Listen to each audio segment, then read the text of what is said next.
Founders and Investors, Tales and Tips from the Startup World. Speakers: Brandon Biggs, CEO of XR Navigation; Regina Klein, founder and managing partner, Enable Ventures; Chris Maher, founder and general partner, Samaritan Partners; Mariela Sato, founder of Sign Up Media; moderator, Larry Goldberg, accessibility sensei and technology consultant. Thank you, Corey and Ross. It's great to be back at SiteTech Global. It's been an amazing conference for the past few years. I'm happy to have been here since the beginning. So I'm Larry Goldberg. I am about to celebrate my 40th year in the field of accessible media and technology. And today I'm really happy to moderate a panel on one of the hottest topics in accessibility today. And no, that's not AI, but it includes AI. And that's really about entrepreneurship and startups. And we have four people here who have some pretty interesting stories to tell us about their own journeys in the field of starting up a new business in the area and investing in it as well.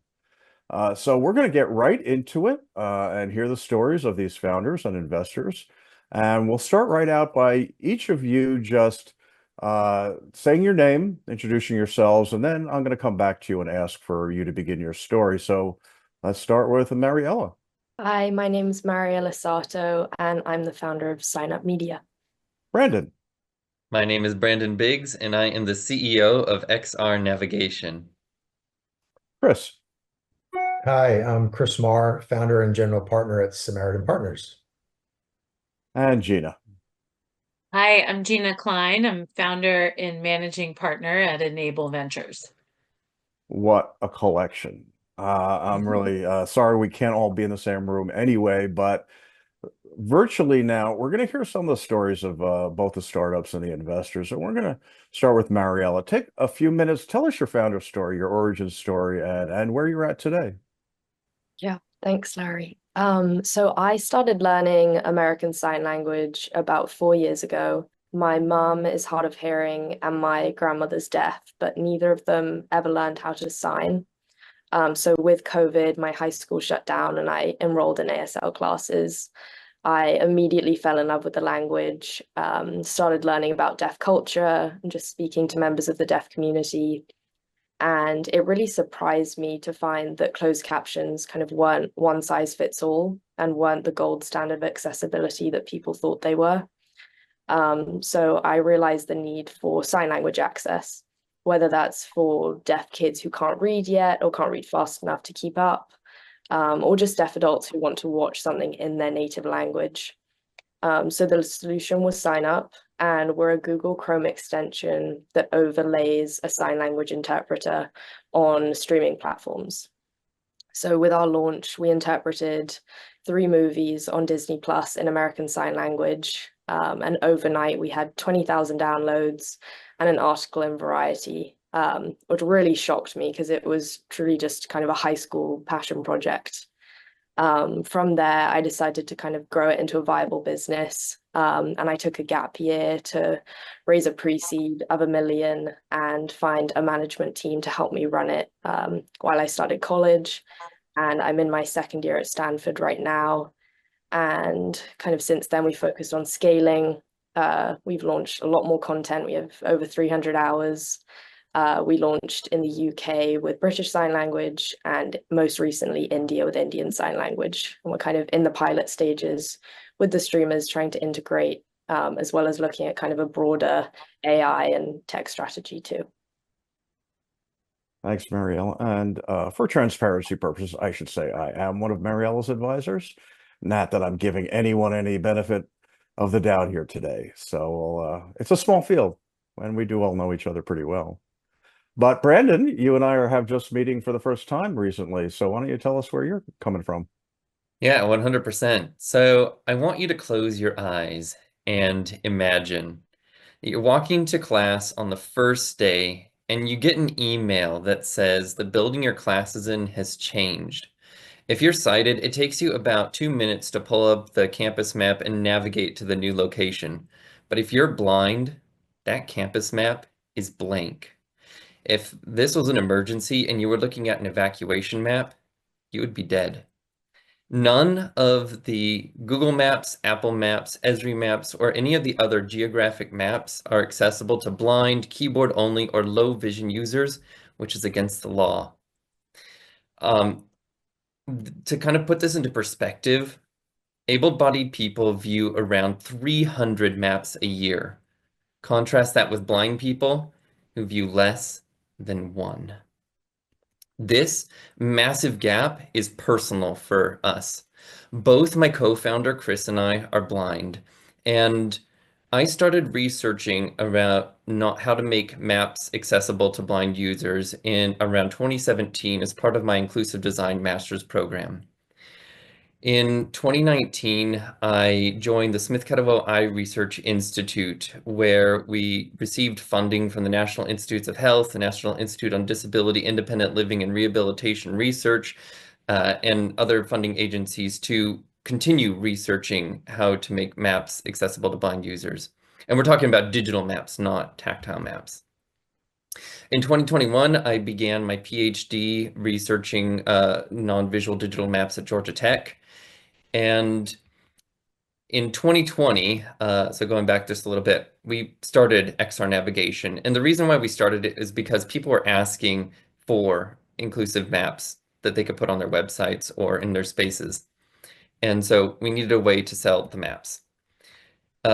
Once we started XR Navigation, we participated in a few incubators.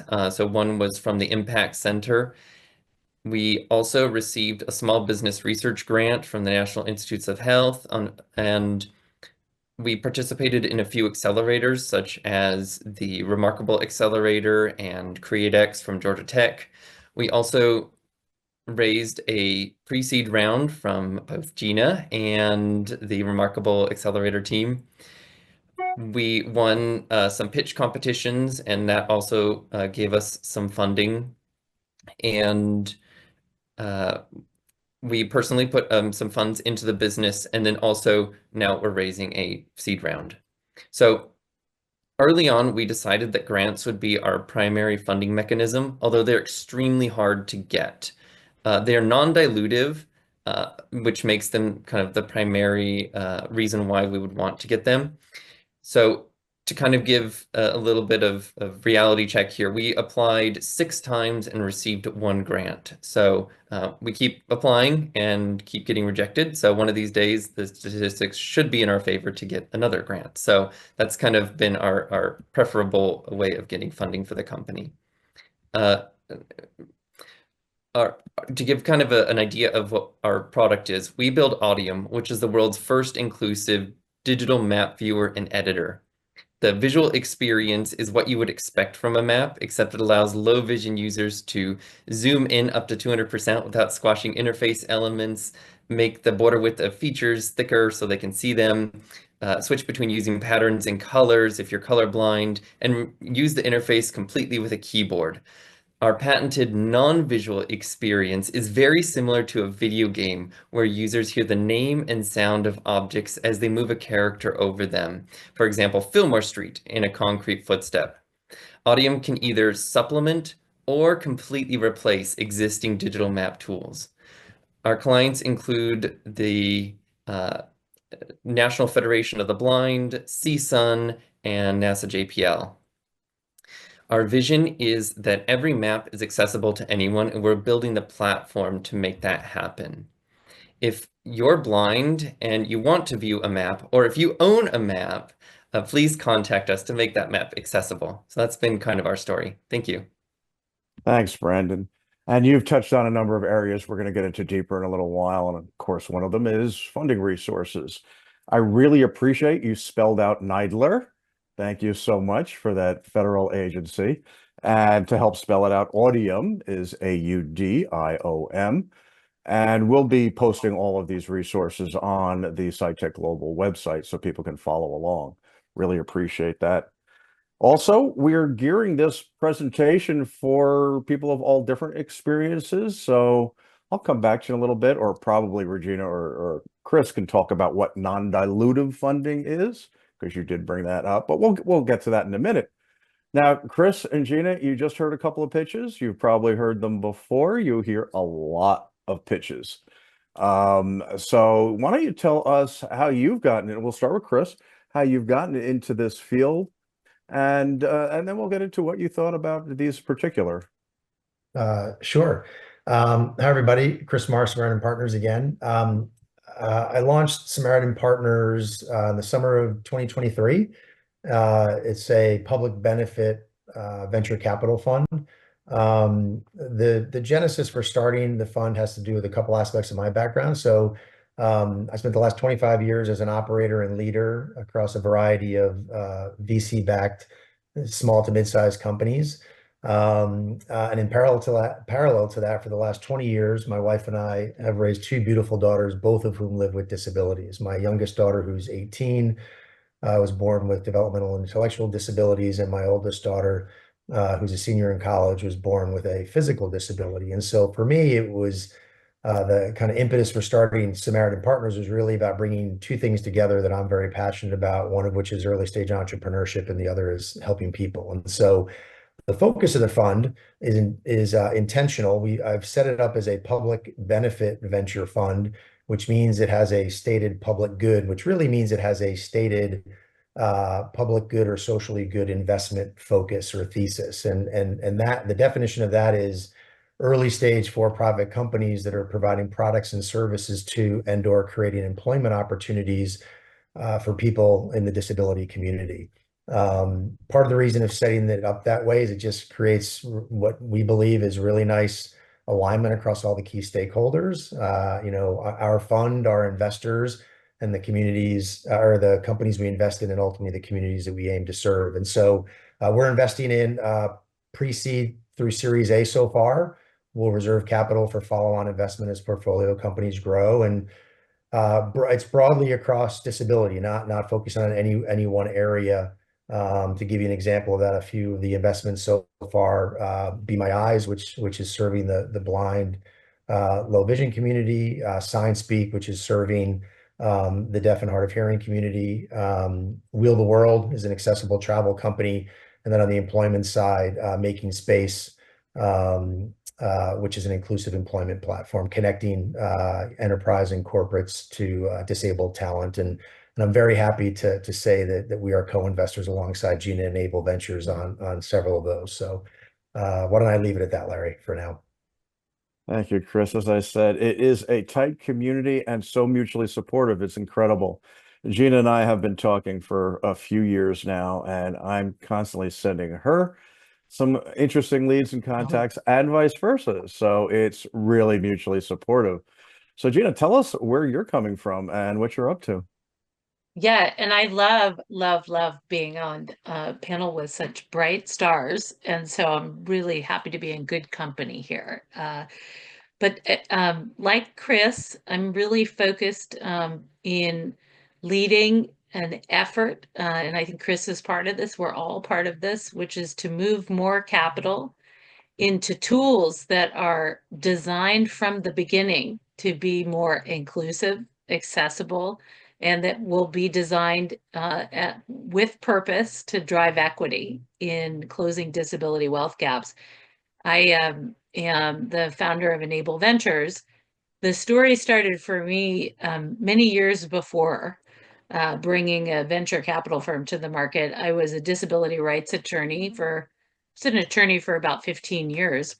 And I enforced the ADA with my bright colleagues, both at the Justice Department and later as a partner at Brown Goldstein Levy with really bright civil rights lawyer colleagues. But that was a learning journey for me because I was able to understand that technology had equal propensity to drive a wedge, to drive discrimination, to enhance and advance discrimination as it did to liberate people from barriers, to cut through barriers, to optimize experiences. And I understood that there was capitalization and capital alignment with tools that were driving discrimination that needed realignment. And that there was an equally or mutual opportunity set on the other side to back the best ideas in the world that are driving equity in the capital markets, but putting tools in people's hands to access skills training, higher education, closing wealth gaps at work, talent acquisition, retention, upward mobility and employment in new and emerging industries. This is all tech that is making real changes in the markets. There's a revolution happening right now in the next generation of assistive technology, particularly with the tailwinds that we're seeing around new applications of artificial intelligence. There's optimization of technology that are unlocking new kinds of speech, new forms of communication, brilliant ways to unlock cognition, to improve learning, to better the experience of acquiring new knowledge, that there needed to be a source of capital that drove those changes in the markets. And I have a great friend and advisor who always says to me, the answer to what is who. Who will build those tools is inevitably probably the most important question that we ask. I know Chris asks it, I ask it too, which is how do we align capital with people who are closest to the problems that they're seeking to solve? And who will build the best solution, taking care to recognize people's rights, to align technology with remedies rather than creating new problems, and who will safeguard the way that they build technology to not create new discriminations, but to try to drive tangible and material impact in ways that can be measured. So that's what we are doing at Enable Ventures, and we are investing, like Chris, in the earliest stage of the marketplace. So we are investing in, our firm invests in post-revenue companies at mature seed stage and Series A capital. But we're also really present across the category, working to scout new companies, support them in the ecosystem, support the ecosystem, frankly, writ large. I continue to have a scout company called SmartJob that is working with disability technology accelerators. I think Brandon mentioned that the National Federation of the Blind backed him through in partnership with SmartJob early on. So finding early ideas and helping cultivate them, cultivate the relationship capital of founders to support their go-to-market strategies and their success. So I am more than thrilled to be here with Chris and such great entrepreneurs, and then with you, Larry. But I think this is a really special time to be an entrepreneur who's building in this space. Well, that leads to my really first question, which is, and I mentioned I've been in this field a while, and I started out in the nonprofit side, in public broadcasting, closed captioning, audio description. Never considered commercial investment opportunities really until I joined the private sector myself. Why do you think that over the past few years, all of a sudden, this looks like an interesting investment opportunity for people who have money? Now, we know it's not easy, and we know it's not like money is falling from the sky. But why all of a sudden, at least in my perspective, are we seeing investors jumping into this field? Let's start with anyone who wants to jump in. Go ahead, Gina. I know you have something to say. Gina, you want to Go go ahead. first? Well, No, you Chris, go. this will be a challenge to see what you're going to say. I have a defined view about this, but you go ahead. Well, you jumped in on the venture capital side before I did, but I can tell you why I jumped in over the last 18 months. First, through lived experience of raising my two daughters and being an entrepreneur and a capitalist of building venture-backed startups and mid-sized companies over the last 25 years. And I think, as Gina said before, that lived experience, I think, is critically important from an entrepreneurship standpoint, right? Because you are closest. I mean, I'd say 99% of the entrepreneurs I've met in the last 18 months all have a very personal connection to the problems that they're trying to solve. And I think that's critically important for driving innovation, especially in this sector. And then also through my lived experience, I've seen how assistive technology and services can improve the lives of people with disabilities. And so through looking at the market, and you guys all know the numbers, it's, the disability community globally is in the neighborhood of 1.8 billion people. It's 1 in 6 adults. the assistive technology market is going to be what, $32 billion approximately in 2030. There's a large market and an economic opportunity there. And I think largely my perspective is that the disability community has been supported historically by nonprofits and local and federal government who have done wonderful things, but there are, as we all know, limitations to those groups and organizations in terms of how they can really elevate the community. So there is, as Gina just said, it's early in the curve, but there is an amazing opportunity for private capital to come in to this market at the early stages and really provide that catalytic capital and the operational support for some wonderful innovation that is going on. And I would say that probably both of our entrepreneurs on the call today, Brandon and Mariella, probably had people say, well, why don't you just set up your company as a nonprofit? Like, you're supporting disability. I love the fact that there are so many entrepreneurs like, no, we need to do this in a for-profit way, because if we're going to create products and services and solutions that can scale in a sustainable way, we need a sustainable commercial model to support them. And so I think we're early in the curve. I think it's a massive opportunity, and there's so much exciting innovation happening at the early stages here across disability. And so those are the reasons that I jumped in and I've had the good fortune of meeting people like Gina on the investment side. And I've come to realize that venture capital, even though I was on the other side of the table for many years raising money, it's much more of a team sport than I realized, which is actually a good thing. Where we're talking all the time and introducing each other to companies and sharing deal flow and information. So I think it is a wonderful time, and I'm hoping that funds like Samaritan and Enable Ventures, and Gina alluded to this before, we're going to catalyze bringing more private capital to this market because we need it. And there's not only an opportunity to drive scalable and sustainable social good and improve the lives of millions of people, but I think there's a fantastic financial return to go along with that. And I would just say, Larry, let me ratify all the proposals that Chris just made to the answer, but then adding on to it, there's a phrase, demography is destiny, and there's something that is happening now that has everything to do with the ADA, the Americans with Disabilities Act, which was enacted in 1990. And that ADA generation is now 34 years old and knocking on the front door of their prime working age years.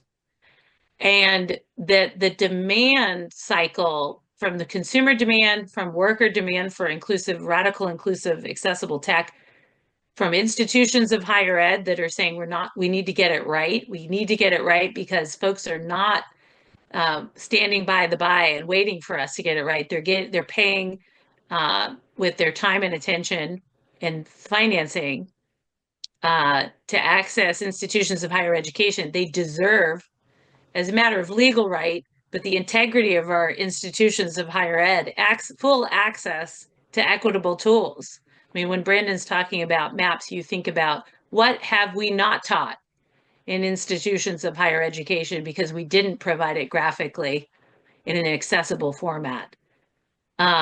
So that tide has swept in, that ADA tide has swept to shore hundreds of companies that are led by the ADA generation who have decidedly different ideas about how they want to consume technology, what its design discipline should be, and how they want to use it in higher ed, skills training, access to work, upward mobility at work, and in accessing assistive technology all day long.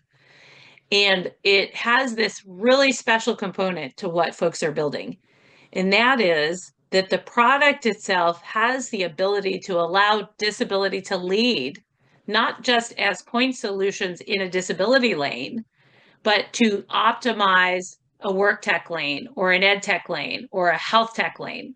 So our founders with disabilities in this marketplace are generating value to consumers without disabilities. They are solving the hard use case in front of them, mapping in an accessible way, or Mariella, better captioning and better access to ASL and interpretation.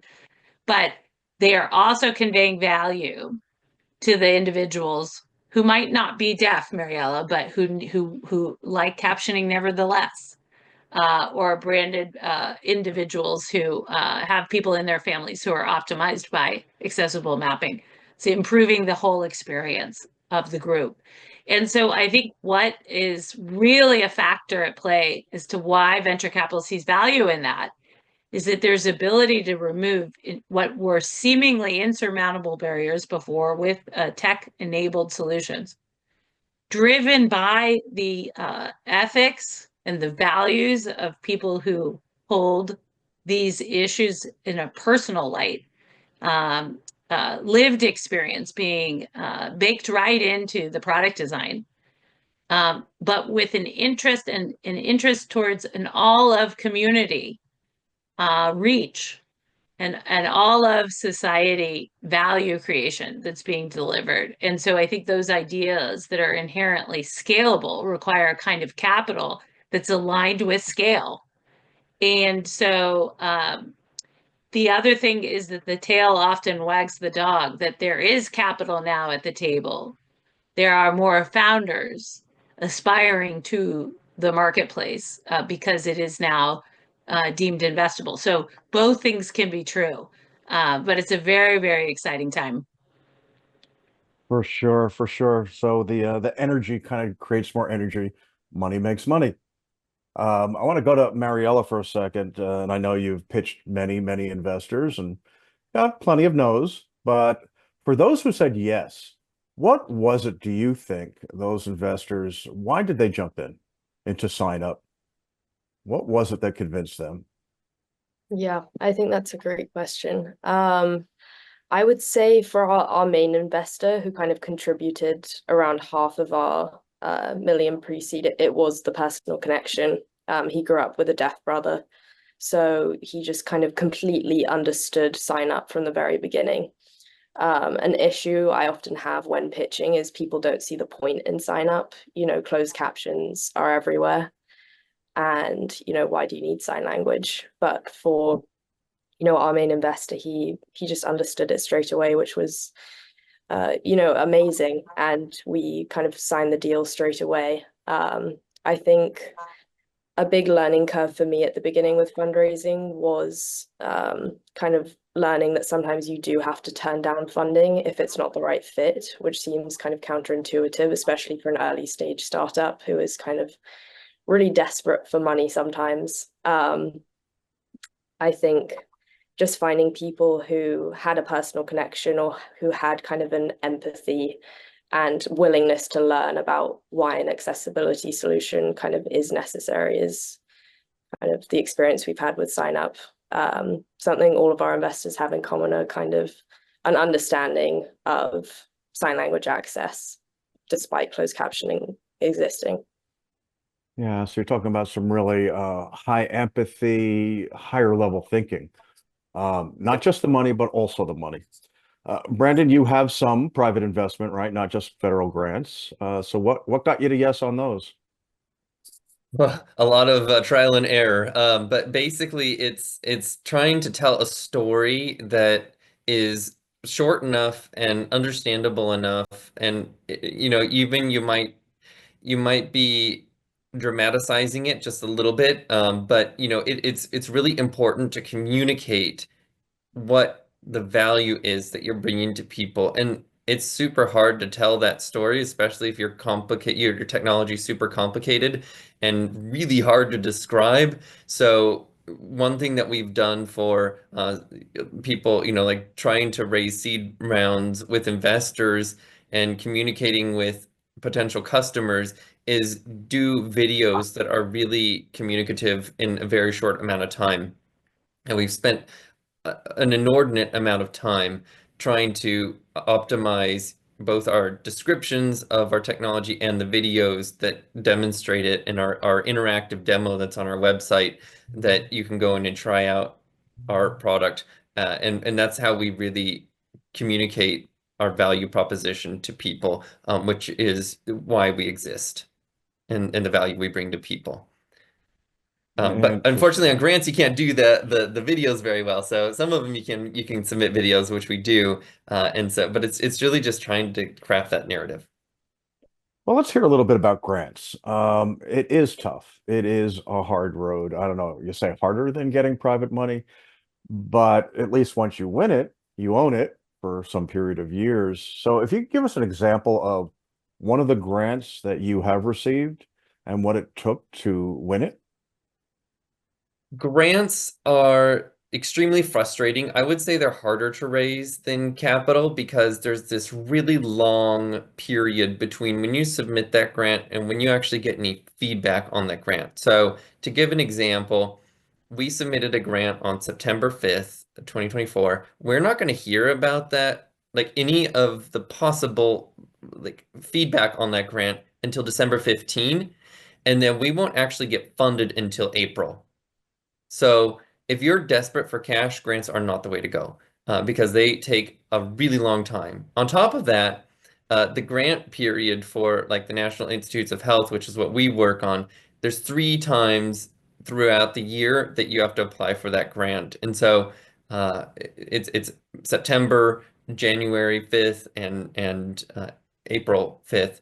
And if you miss that window, then you have to wait till the next window. And it's a really long process. So basically, our strategy has been we apply every single period, and we will probably not get it, which is the just statistics. But if we do get it, then it's an extremely huge positive benefit for our company. And we did get one grant. We got a small business research grant. It was after, like I mentioned, I think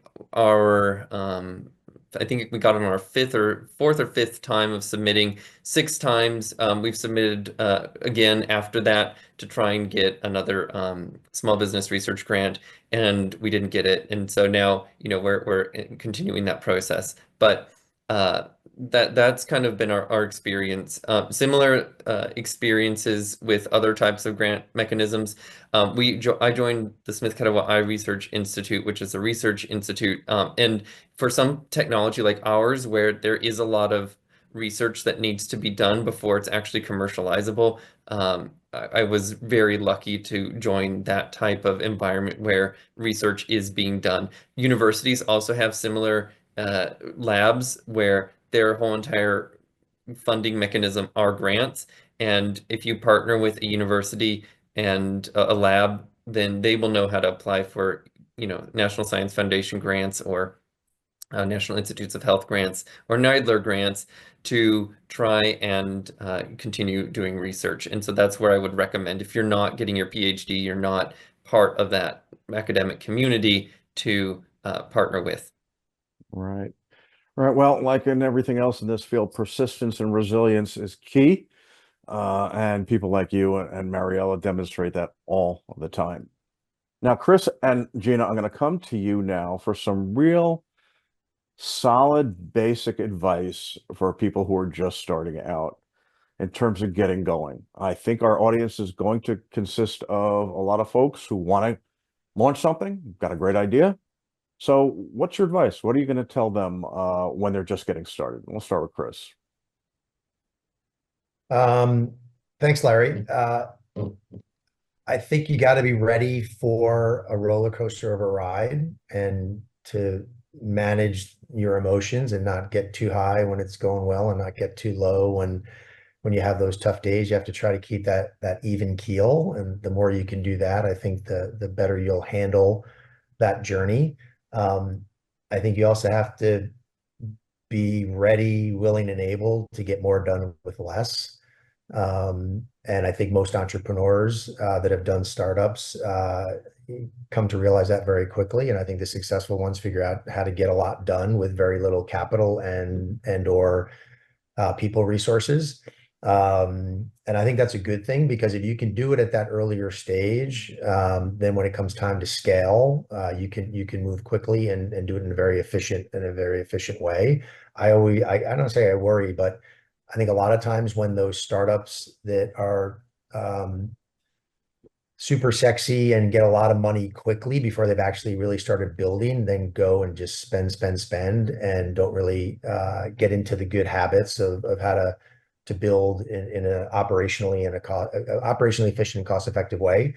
And then you got to scrap the dollars together. I think the market, at least what I'm seeing, and be interested to see or hear if Gina is feeling the same way. I think things have shifted.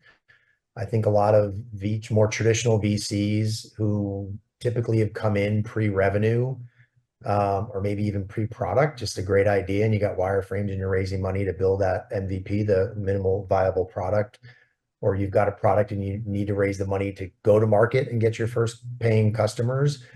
I think it's shifted where many traditional VCs now want to see a demonstration of product market fit, where you're in market, you've got some paying customers, maybe low six figures before they're ready to jump in and make an investment. And so I think that's where you've got to go to self-funding, family and friends, professional angels, high net worth people. I mean, Mariella, you're a perfect example of, I think, a way a lot of companies, startups in the disability space should really look to go, where you got half of your first $1 million from one investor who has a very personal connection to the problems that you're solving. And I think that's a great way to go early on. I'd also say I sometimes talk to early stage companies that are like, oh, we're going to go with, their first raise is going to be $1 million or $1.5 million. All right. I would say go raise as little as you can to get your product to market, and do that through a means that is as easy as possible, meaning kind of like time frame wise, which may be friends, family, angels, high net worth people who have a real connection to what you're doing, and then go build that versus trying to raise a big number, because I think you're going to spend a lot of time talking to professional investors who may waste your time, and you're going to spin your wheels, and they're going to say, well, we want to see you progress a little bit. So try to go build it and get to market with as little money as possible through those other channels. And then you've just got and when you're successful doing that, you've got a much stronger story to tell more traditional institutional investors and VCs. And that will be an easier and quicker process. So let me stop there and let Gina chime in. Yeah, I tend to want to build off of the good foundation you laid there, Chris, because basically my belief is the same as Chris's on capital efficiency, and making sure that you also don't dilute your position as a founder before you have an actual product built. I know that's easier said than done. And as Brandon had pointed out, it's pretty hard to access grant funding. There has become a movement towards very fine entrepreneurial support organizations in this country and throughout the world, led by the experience of leaders with disabilities who have created disability tech accelerators. And that is a really interesting way to access, in many cases, grant capital associated with the program to founders to help iterate product with the community, get user feedback, mentorship, business development skills, approach to changing and turning an idea into a business plan, into a go-to-market strategy. So if you are looking to go from 0 to 1, and you are listening to this and you're saying, but I don't know the first thing about raising capital, what are you saying? There are programs in the United States like Remarkable, like the Multiple Accelerator, like Together International, like the CSD, which is a deaf-led accelerator. These programs, like Synergy's work, that are building off of the idea that we need to support our entrepreneurs at the earliest stages, whether it be in a starter program to help ideas to business plan. I'm calling it a starter program. It could be called a launcher program sometimes, or a scaling program to help business plan to market execution and growth. These are very, very dynamic programs that are looking for entrepreneurs to support, and often have grant capital that runs alongside the program that invests in entrepreneurs that are coming through the program. at those earliest stages. So I would say consider that as an asset to the community and as part of an experience that will afford some business development skills. The other thing to take into consideration is how investors think. And investors really dislike meeting you only when you need money. Investors love and relish the opportunity to see how businesses grow during off cycles when they're not raising capital, when they don't need the money. But how do you think as a founder, what is your team like? What is the product like? How much iteration is happening on the product before you're raising capital? And how comforted are we by the way you think about your business strategy and your partnerships in the community and the way that you are building product design around the problem that you're trying to solve?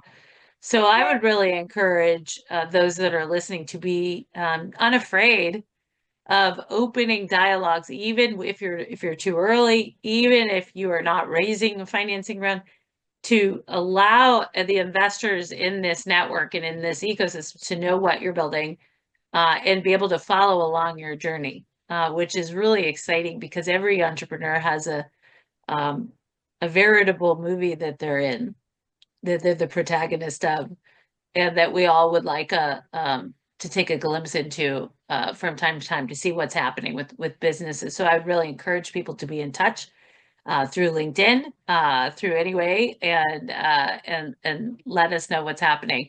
But all the things that Chris said too. Lots of plus ones there.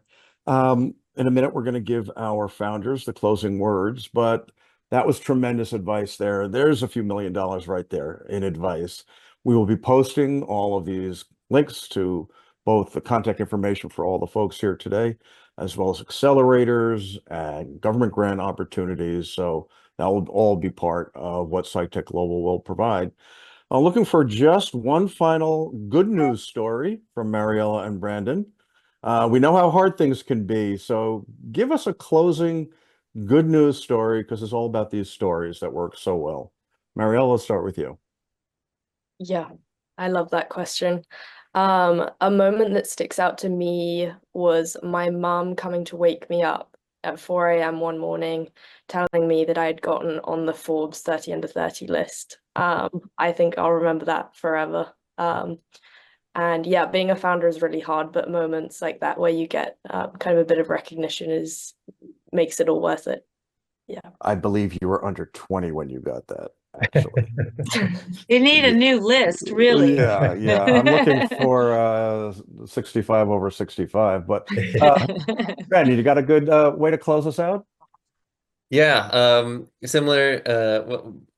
Good news story is in April, early April, we received our accessibility conformance report from a third-party company showing that we are the first and only map viewer on the market that meets web accessibility guidelines. And this is a huge deal for our particular company because that's kind of our main value proposition, is that we're very inclusive to everyone. And the fact that we have this means that we can now sell to government agencies and federal agencies and different places who actually want a quantitative metric to evaluate your digital accessibility. So we not only met the web accessibility guidelines basic level, which is level A, we got it to AAA. And the people who did our evaluation were like, we've never seen somebody meet AAA before. So like this is incredible. That is great. I haven't seen AAA either, so congratulations on that. Good story. You've got both the data and the anecdotes to tell us. So all of us thank SciTech Global for giving us this opportunity to talk about this. As you can tell, we could talk about this all day and all night. But right now, we'll give it back to Corey and Ross. Thank you all.